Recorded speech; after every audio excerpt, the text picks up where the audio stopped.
अस्सलाम वालेकुम दोस्तों। और संडे का दिन है, छुट्टी का दिन, लेकिन छुट्टी वाले दिन इतवार को सुबह 9 बजे पाकिस्तान क्रिकेट बोर्ड में मोहसिन नकवी साहब मौजूद थे और उनकी बात यकीनी तौर पर भी सबको ही आना था। तमाम mentors, coaches, director domestic cricket selection committee के अरकान और बहुत बड़ी बैठक हुई 2 घंटे की, जिसमें फिर बहुत सारी बातें हुई। लेकिन मेरा ये ख्याल है कि ठीक है, अच्छी बात है कि आप पहले टेस्ट में शिकस्त को बहुत संजीदगी से ले रहे हैं, एक अच्छा कमबैक करना चाहते हैं।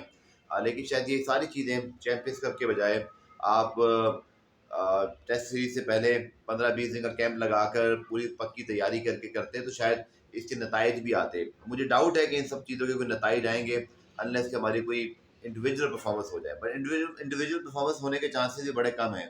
उसकी वजह यह है कि यंगस्टर को आप खिलाने पर गौर कर रहे हैं, बेचारे यंगस्टर अचानक मिड सीरीज में आके आप उनसे एक्सपेक्ट करो कि वो डबल 100 बनाएंगे या वो ट्रिपल सेंचुरी बनाएंगे, तो ये तो मेरे ख्याल में पॉसिबल नहीं है। पर ज़रा ये बताते हैं कि जो सिलेक्शन कमेटी का अरकान है, देखिए हमारे यहाँ कल्चर है, सीधी सी बात है कि हमारे यहाँ कल्चर है कि जब भी नए लोगों को लाया जाता है तो फिर नए फैसले किए जाते हैं फॉर द सेक ऑफ जी हम कुछ कर रहे हैं। और ठीक है, पाकिस्तान क्रिकेट के जो हालात हैं, सबको ये हक हासिल है कि जो जो करना चाह रहा है वो करके देख लें। मैं तो खुद कह रहा हूँ, अगर आप बाबरादों को बिठाना चाहते हैं तो ज़रूर बिठाएं और आप किसको लाना चाहते हैं वो भी बता दें। लेकिन अभी अजीब सी बात यह है कि अभी हम बाबर आजम के बारे में बात करते हैं, लेकिन सरफराज अहमद को स्क्वाड से रिलीज कर दिया गया। यानी कि सिलेक्शन कमेटी ने आते ही पहला काम तो ये किया कि जी हमें सरफराज अहमद का फ्यूचर उनको नजर नहीं आ रहा, तो उनको रिलीज कर दिया। हसीबुल्ला खान को टीम में शामिल करने पर की खबरें आ रही हैं, लेकिन सरफराज को स्क्वाड से रिलीज कर दिया गया। हसीब उनको रिप्लेस करेंगे इन द स्क्वाड। इसका मतलब है कि रिजवान तो पहला दूसरा टेस्ट शायद खेलेंगे, बट बैकअप विकेट कीपर अब सरफराज नहीं होंगे। ये उन्होंने एक चीज आते ही जो है ना वो बता दी। दूसरा, हमारा जो स्पिन ड्यू है साजिद नुमान का, जाहिद, साजिद नुमान और मेहरान मुमताज़, इनमें से जो एक्सपीरियंस ड्यू है, यानी कि जो साजिद नुमान है जिन्होंने बांग्लादेश में भी आपको याद है हमें जितवाया था, श्रीलंका में नुमान ने जितवाया था, तो उन्हीं को दोबारा खिलाने पर जो है वो अब तकरीबन इतफाक़ राय बनता हुआ दिखाई दे रहा है। और बाबर आजम के मुताबिक जनाब खबर ये है कि बाबर आजम को खिलाने और ना खिलाने के मुताबिक एक डिफरेंट आ रहा है, लेकिन आराम कराने की तजवीज़ ज़्यादातर लगता है मोस्ट लाइकली टू हैपन कि उनको आराम करा दिया जाए और कामरान गुलाम उनकी जगह खेल रहे हों, और इतना मामूल हक और हुरैरा की वापसी। लेकिन अगेन मेरा ये ख्याल है, कल स्टीवन फिन ने बड़ी अच्छी बात की, मैं उनकी एक वीडियो देख रहा था। उन्होंने कहा कि भाई के पाकिस्तान की सेकंड विकेट बन रही है, अभी तक इस पे ग्रास है, ये है, वो सारी बातें करते हैं। उन्होंने कहा ग्रास काट के आपने बिल्कुल फ्लैट विकेट बनाई, आप इंग्लैंड को नहीं पकड़ सकते। अगर आप स्क्वायर टर्नर बनाते हो, आप कोई लाइवली पिच बनाते हो, दिस इज योर चांस कि आप इंग्लैंड को पकड़ लो। लेकिन इंग्लैंड की जो बैटिंग जिस तरह की है, जो उनके पास स्किल लेवल है, वो एक बिल्कुल ऐसे विकेट पे जहाँ अपोजिशन के लिए कुछ है ही नहीं। तो वो कहना ही चाहते हैं कि अगर आपको मैच जीतना है तो बहादुरी दिखाकर कुछ सख्त विकेट बना लें, वरना फिर नताइज के जिम्मेदार आप खुद होंगे। दूसरा यार, मैं बात सुन रहा था केविन पीटरसन की और मिकी आर्थर की, और मिकी आर्थर ने जो बातें की हैं, जो केविन पीटरसन ने की, they actually expose Pakistan cricket. खासतौर पर केविन पीटरसन की बात को मैं ज़्यादा अहमियत दूंगा। उन्होंने कहा जी पाकिस्तान क्रिकेट में जब वो PSL 1-2 या पाकिस्तान की पीक टाइम था, पाकिस्तान की क्रिकेट बहुत अच्छी चल रही थी, हम ठीक चल रहे थे, और मुझे याद है 2017 की चैंपियंस ट्रॉफी भी जीते हुए थे या उसके आसपास जीते। फिर उन्होंने कहा उस वक्त भी लड़के ट्रेनिंग सही नहीं करते थे, ओवर ट्रेनिंग। तो अंदाजा ये हुआ कि केविन पीटरसन ने एक्चुअली आपकी नब्ज पे कल हाथ रख दिया और आपको बता दिया कि एक्चुअली आपकी क्रिकेट तबाह इसलिए हो रही है कि आपके मुल्क में जो डोमेस्टिक क्रिकेट है, जो आपकी फिटनेस के म्यार हैं, जो आपकी इंडिविजुअल एक खिलाड़ी को अपना ख्याल रखना होता है, वो बिल्कुल ही फारिग हो चुके हैं हम लोग। मतलब लड़के अपने लिहाज से ट्रेनिंग करते हैं, उनको कोई बताने वाला नहीं है। शायद एक पैटर्न पे हो गया था, ट्रक की बत्ती के पीछे सब लगे हुए हैं, वो कर रहा है तो ऐसे करेंगे, यूं करना है तो ऐसे करेंगे।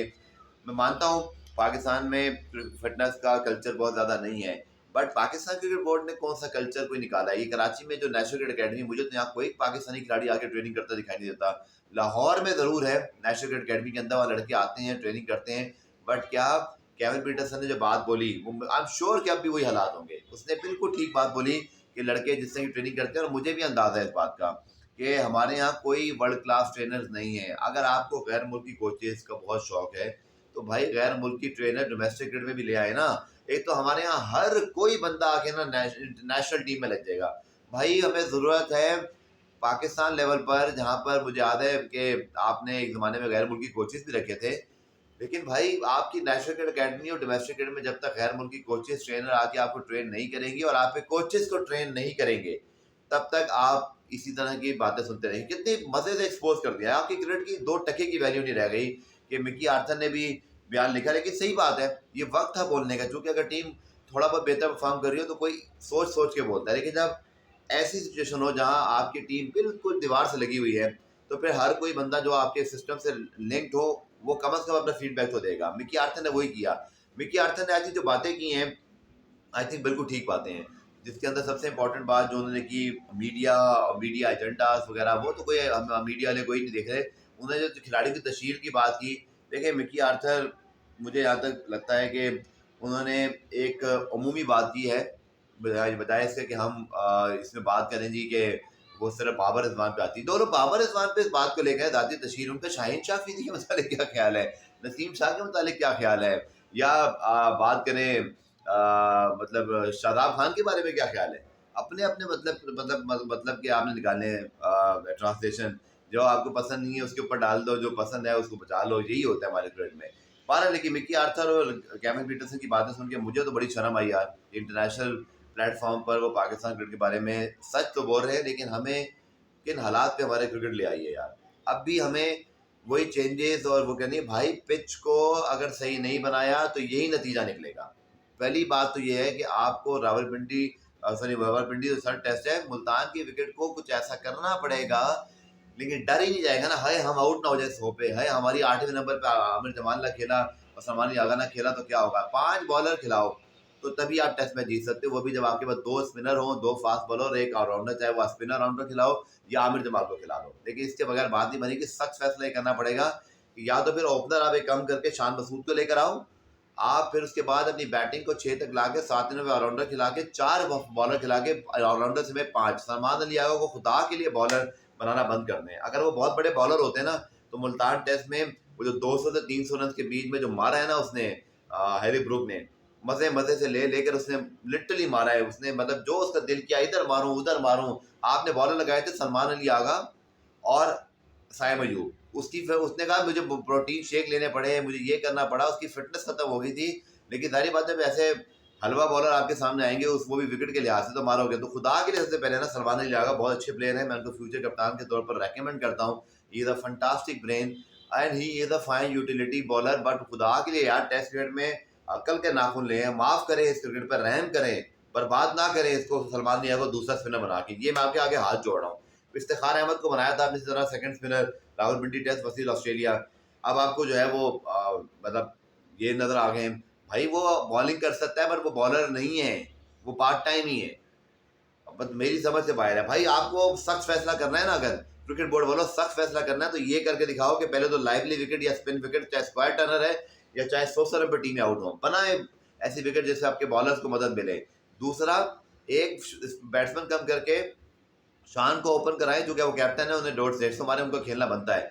और 7वें नंबर पे आपका मतलब आमिर जमाल आ रहा हो, और उसके बाद आप 4 बॉलर खिलाओ, जिसमें 2 स्पिनर साजिद नमान हो, फास्ट बॉलर मीर हमदा तो एक होने चाहिए, दूसरे कौन हो सकते हैं वो आप डिसाइड कर लें। अगर विकेट बहुत लाइवली है तो क्या नसीम शाह बेहतर रहेंगे, शाहीन का मुझे नहीं लगता ये खिलाएंगे, ना मुझे बाबर का लग रहा है खिलाएंगे, कामरान गुलाम की मुझे एंट्री लग रही है, क्योंकि वैसे मैंने कहा ना हमारे यहाँ जो आता है वो कुछ ना कुछ करके दिखाना चाहता है, तो उस लिहाज से मैं ये एक्सपेक्ट कर रहा हूँ कि बाबर आजम को ये रेस्ट दे देंगे। और उसके साथ साथ, पर ठीक है मैं इसके खिलाफ हूँ ना, हक में हूँ ना कुछ, कि ठीक है भाई आप करके देखें, बट जब तक पिच सही नहीं बनेगी, 11 ठीक नहीं बनेगी, एग्रेसिव अप्रोच आपकी नहीं होगी, बाबर खेले ना खेले, आपका कहीं ना कहीं फिर कोई क्लास होने का खतरा रहेगा। तो आपकी जनाब क्या राय है, सारी बातों में मुझे बता दीजिएगा।